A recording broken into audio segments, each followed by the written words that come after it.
নমস্কার বন্ধুরা, আজকে আবার চলে এসেছি অন্য একটা রেসিপি নিয়ে। আজকে পুঁটি মাছের রেসিপি করব। পুঁটি মাছগুলো কেটে নেব।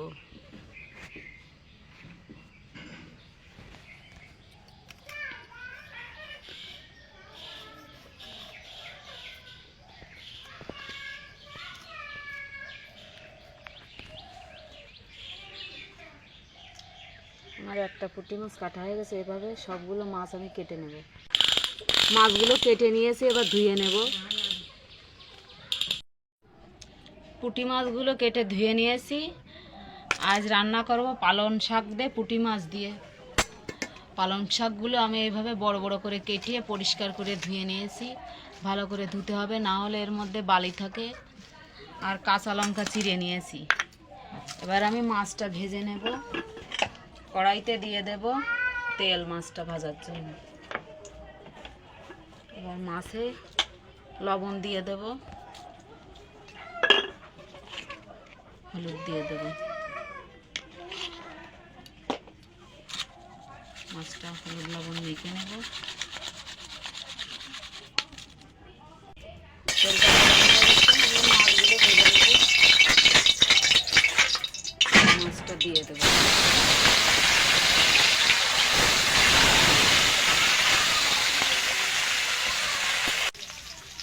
মাছগুলো উল্টিয়ে দেব। পুঁটি মাছ ভাজতে বেশি টাইম লাগে না, তাড়াতাড়ি ভাজা হয়ে যায়।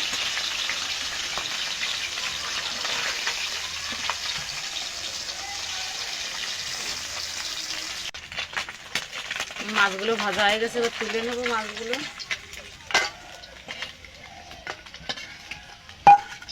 বাকি মাছগুলো ভেজে নেব।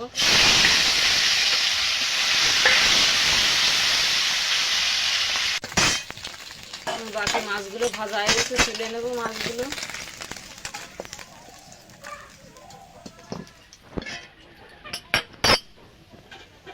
কড়াইয়ের মধ্যে আমি জল দিয়ে দেব।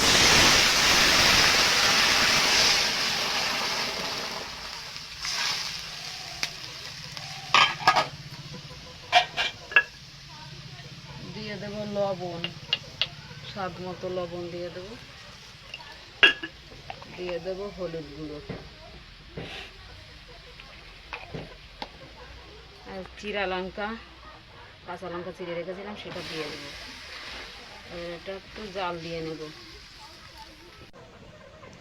ঝোলটা আমি একটু জাল করে নিয়েছি। পালং শাকে বেশি জল দেওয়া যাবে না, তাহলে ঝোলটা বেশি হয়ে যাবে। পালং শাকে অল্প জল দিয়ে রান্না করতে হবে। আমি এবার দিয়ে দেব শাকটা।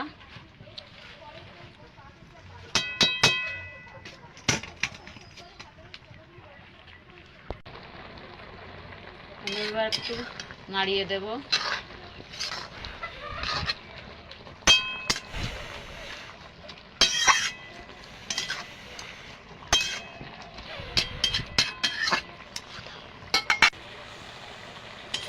আমি একটু নাড়িয়ে দেব।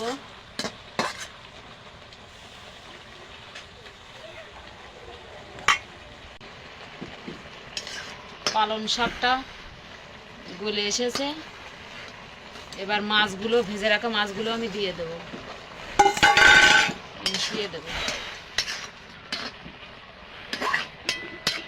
আমি একটু জাল করে নেব।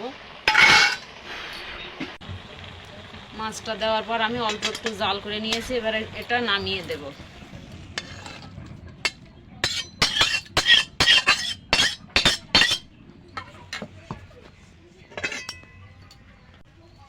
কড়াইতে দিয়ে দেব তেল।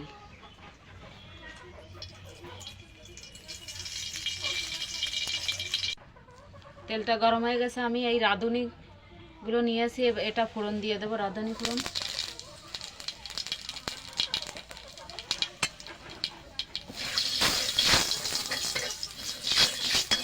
রাঁধুনিটা একটু বেশি পোড়া পোড়া করে নিতে হবে ফোড়নটা, নাহলে ভালো লাগবে না তরকারিটা। এবার ফোড়ন দিয়ে দেবো।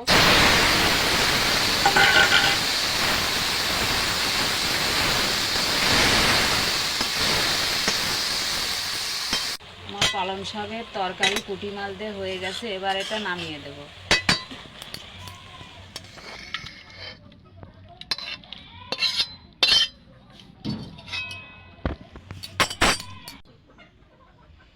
দেখুন আমার পালং শাক দিয়ে পুঁটি মাছের তরকারি রান্না হয়ে গেছে। রেসিপিটা কেমন লাগলো অবশ্যই কমেন্ট করে জানাবেন, আর এভাবে খেয়ে দেখবেন, খুব ভালো লাগবে। আর ভালো লাগলে লাইক কমেন্ট শেয়ার করবেন, আর আমার চ্যানেলটা অবশ্যই সাবস্ক্রাইব করবেন। সাবস্ক্রাইব করে আমাকে এগিয়ে যেতে সাহায্য করবেন।